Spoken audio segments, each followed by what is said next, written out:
How's it going, guys? My name's Ashton, and this is Exam 3, Part A1, where we're going to discuss the Lewis relationship.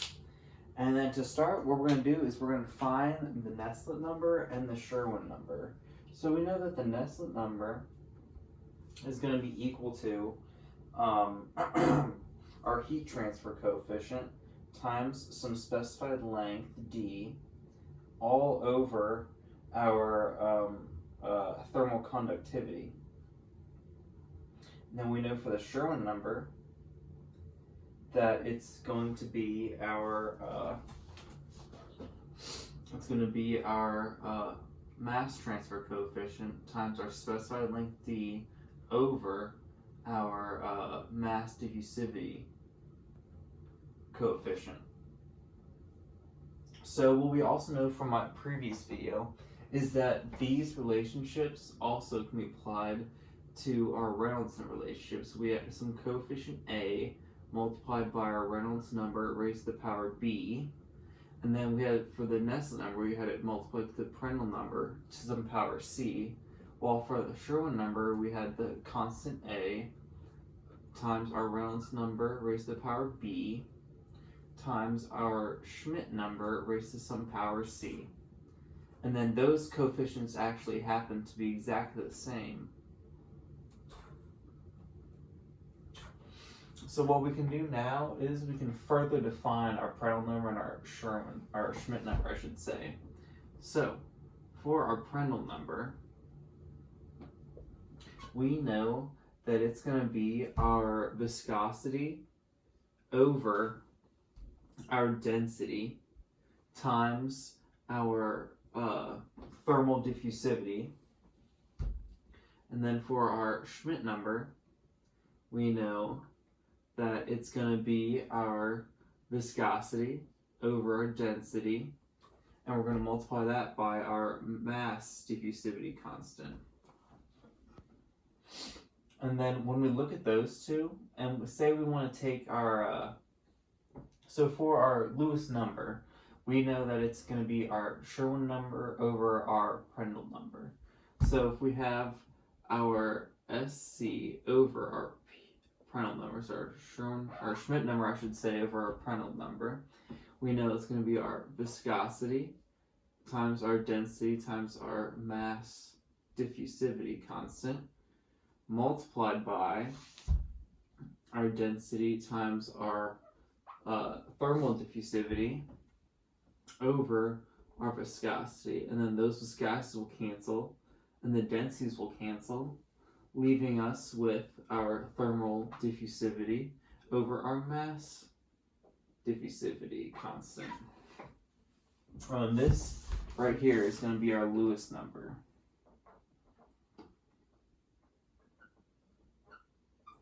And then what we can do is we can further expand our Lewis number because we know what our thermal diffusivity is equal to. So our thermal diffusivity is going to equal to our thermal conductivity over our density multiplied by our volumetric heat capacity. So when we plug this in to our equation for our Lewis number, we get that our Lewis number is also equal to our thermal conductivity times our density times our volumetric heat capacity, all multiplied by our mass diffusivity. And then an interesting thing to know is if we have humid air, that our Lewis number for humid air is actually going to be about 1. When I say it's about 1, it's because we have no diffusion basically over our when we have our stream of humid air. So all these numbers, when we plug in the respective coefficients for humid air and the respective numbers, I should say, for humid air, we get that it's about 1, which allows us to rearrange this equation. Since it's about 1, we can say that we have our thermal conductivity over our volumetric heat capacity, I'm sorry, not our volumetric heat capacity, but our thermal conductivity over our mass diffusivity is going to be about equal to our density times our volumetric heat capacity. Based off the Lewis relationship for humid air, those would be able to apply. And if we look back here and we want to look at our Sherwin number over our Nesslet number. So we have our Sherwin number over our Nesslet number. That is going to be equal to our mass transfer coefficient, Kc, times our specified length over our mass diffusivity from A to B constant, multiplied by the reciprocal of our Nesslet number. So we have our thermal conductivity over our heat transfer coefficient times our specified length. And those will cancel out, leaving us with our thermal, our mass transfer coefficient multiplied by our thermal conductivity times our heat transfer coefficient over times our mass diffusivity. And then say we're looking at the Sherwin number over our, I'm jumping the gun on myself. So if we also know from this equation up here that when we have these, since these coefficients are the same and they're still technically equivalent to our Nesslet number and our Sherwin number, we can also apply the same thing for our Lewis number. So we can say that they're equal to our thermal conductivity, or our thermal diffusivity, I should say, over our mass transfer, or our mass diffusivity. And then through that relationship, and we know that if we're looking at humid air, we know that this is going to be about 1. And then I forgot to write out the rest of it, since we know that our Lewis number is going to be the same as our thermal conductivity over our density times our volumetric heat capacity multiplied by our mass diffusivity constant. And then we also, since we can apply this relationship for humid air, we can also apply it for this same principle here. So we can say that when we look at our Nesslet number, or Sherwin number or our Nesslet number, we have our mass transfer coefficient over our heat transfer coefficient multiplied by about 1 is going to equal our density times our volumetric heat capacity for humid air. And then this actually is going to be our Lewis relationship.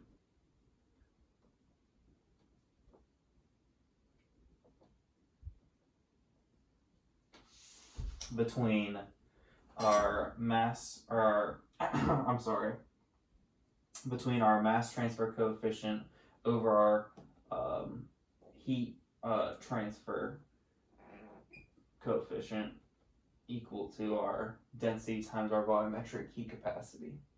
I hope you learned something, and I'll see you in part A2. How's it going, guys? It's Ashton again, and then we are back with exam 3, part A2, where we're going to be using our Lewis relationship that we determined in order to algebraically solve, where you become part of the energy balance in order to relate relative humidity between a wet bulb and a dry bulb temperature. And then I did notice from our previous video, or previous part 1, that I made an algebraic error, and then that error was, so we had our mass transfer coefficient over our heat transfer coefficient, and this is actually equal to 1 over our density times our volumetric heat capacity, where I forgot to put the 1 over when I was doing my algebra. So I made a note of it in the last video, or the last part of the video, but I thought I'd just make special note of it in here before we start anything. So since we're going to use this and we're going to be using an energy balance, let's write out our energy balance. So to start, we are going to write out, we have our heat of vaporization basically, and then that's going to be multiplied by our concentration of our water at the surface minus the concentration of our water very far away, and then this is all going to be multiplied by our mass transfer coefficient, and then that's going to be equal to our heat transfer coefficient times the temperature of far away from our water, or basically the temperature of the air, minus the temperature of the surface of our water. So what we can do now is, if you see, and we can divide by Kc on both sides, and that will use the Lewis relationship. All you have to do is flip this to get that our heat transfer coefficient over our mass transfer coefficient is actually equal to the density times our volumetric heat capacity. So if we both just divide by our by our mass transfer coefficient, we will get our heat of vaporization times our concentration of our water at the surface minus the concentration of our water far away, so basically the concentration of our air, is equal to H, so our heat transfer coefficient over our mass transfer coefficient times the temperature of the air minus basically the temperature of the water at the surface. So we can replace this with using our Lewis relationship with the density times our heat transfer, or our volumetric heat capacity, giving us a final equation of, we have our heat of vaporization times the concentration of our water at the surface minus the concentration of water far away from the surface times our density multiplied by our volumetric heat capacity times the temperature of the air basically minus the temperature of the water at the surface. And now, since we know we're in ideal gas conditions, we are able to use our ideal gas laws in order to rewrite these concentrations as partial pressures over our ideal gas constant multiplied by the total, or the average temperature, I should say. So we can rewrite these concentrations as partial pressures. So we will have, once again, we have our heat of vaporization times the partial pressure of our water at the surface minus the partial pressure of the water far away from the surface over our ideal gas law constant times the average temperature. And that's going to be equal to our density times our volumetric heat capacity minus the temperature of our air minus the temperature of our water at the surface. And another thing we notice, since we're in ideal gas conditions, we know that our density can be, since it's the density or the average, or the density of our the total density of the the air and the water, we can rewrite that using that it's going to be the total pressure over our gas constant, so our R, times our average temperature. So rewriting this, we will have our heat of vaporization times the pressure of water at the surface minus the pressure of water far away from the surface over our ideal gas law constant times our average temperature equals our total pressure times our volumetric heat capacity, multiply that by the temperature of our air minus the temperature of our surface over our R times our average temperature again. And then if we multiply both sides by our R and our T average, these will cancel out, leaving us with a final equation of our heat of vaporization multiplied by the pressure of water at the surface minus the pressure of water far away from our surface. It's going to be equal to our total pressure times our volumetric heat capacity. Multiply that by our temperature of our air minus the temperature of our surface.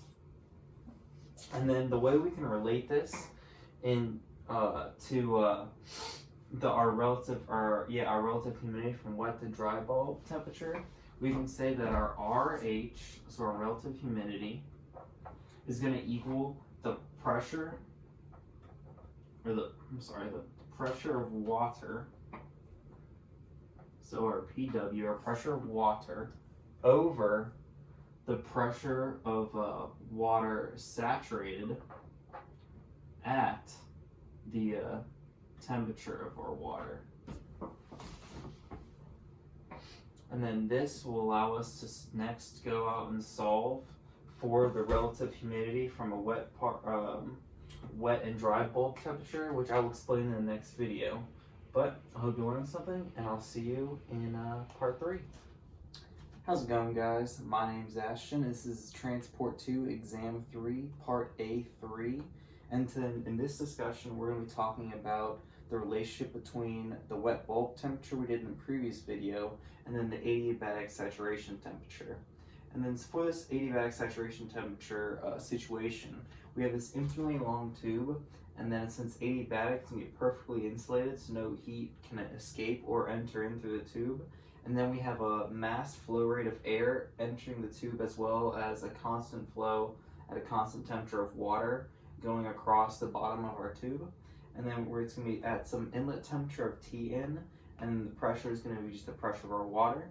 And then since it's infinitely long, the air is going to become saturated. So the exit pressure is actually going to be the same as the pressure of our saturated water at our TW of our water. And then it's going to be at, we have an exit temperature. So when we think of adiabatic situations, and we're going to think about energy balance, or we have to solve for the energy balance. So we're going to think about the enthalpy in and the enthalpy out, and then set those two equations equal to each other since it's an adiabatic situation. So we're first going to write the equation for our enthalpy in.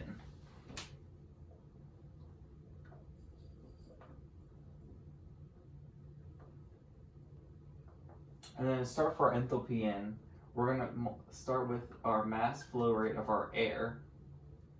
We're going to multiply that by the heat capacity times the temperature of our inlet. And then usually we would subtract and be a difference in temperatures compared to some sort of reference. But for this situation, simplicity's sake, we're going to say that our Tref is equal to 0. And then what we're going to do is we're also going to add in our heat of vaporization for water. So our lambda W. And then since this is going to be in kilograms for this situation, we're assuming it's given to us in kilograms, we're going to have to convert our pressure of our water in order to be kilograms. So we're going to have to multiply by the molecular weight of our water, and then divide by our ideal gas constant as well as our temperature. And then since it's in water and we want a comparison between air, since we're having our mass flow rate of our air coming in, we're going to have to convert this to be a relationship in order to have the entire kilograms per meter cubed of going across the situation in order to relate it to our air. And to do this, we can just multiply our term here by our ideal gas law constant times our temperature, and then we can divide that by the total pressure of our situation, and then as well as the average molecular weight. And then that'll just allow us to have our units in kilograms per meter cubed situation, so we can multiply by our mass flow rate of our air. So with that being said, we have our entire enthalpy in equation, and now we can do the same thing for our enthalpy out equation.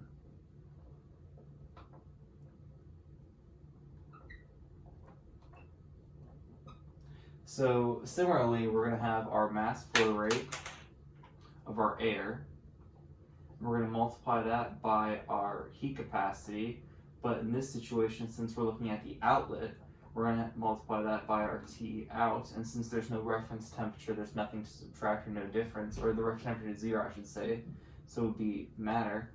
And then we're going to multiply that, or add in our heat of vaporization of water, and then since for the same situation as before, but this time our pressure is going to be the pressure of our saturated water at TW, and that's going to be over RT in order to again get it in kilograms.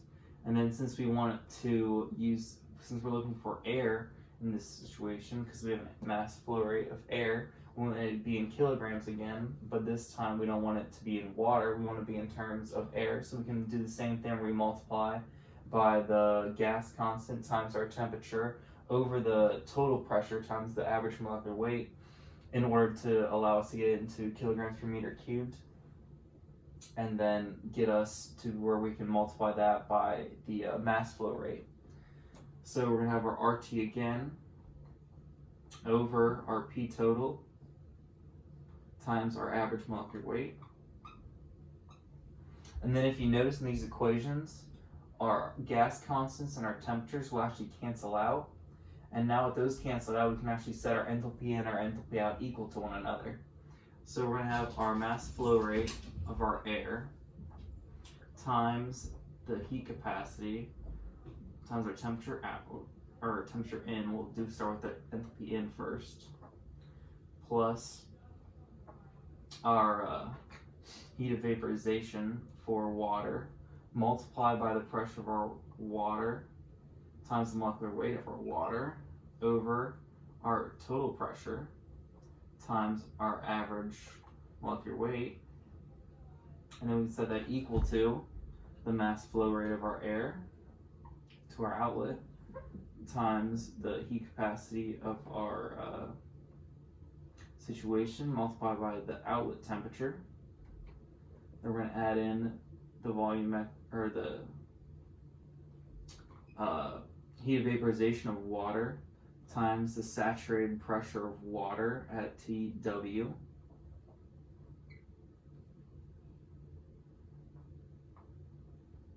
And then that's going to be over our total pressure times the molecular average weight. Now you can see here that our mass flow rate of our air is actually going to cancel out. And then what we can do is we can simplify this equation through rearrangement in order to give us that we have our heat of vaporization of water times our molecular weight of water over our total pressure times the average molecular weight, and then that's going to be multiplied by our saturation temp, or by the pressure of our water minus the saturation pressure of our water TW, and this is going to equal our heat capacity times the temperature of our outlet minus the temperature of our inlet.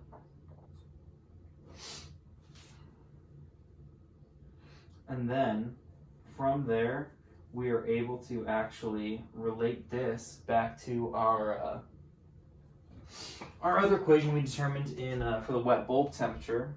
And if you recall the final equation we had the heat of vaporization of our water times the pressure of our water, or times the pressure of our water saturated at TW minus the pressure of our water, and that was going to be equal to our heat capacity times the temperature of our inlet minus the temperature of our outlet. And if you look at this, we are given for this situation we were doing earlier, the heat of vaporization was given, or we assumed it was going to be in moles. So we can just multiply Oh, and I almost forgot the P total. And then this was given to us in, or we assumed it was in moles.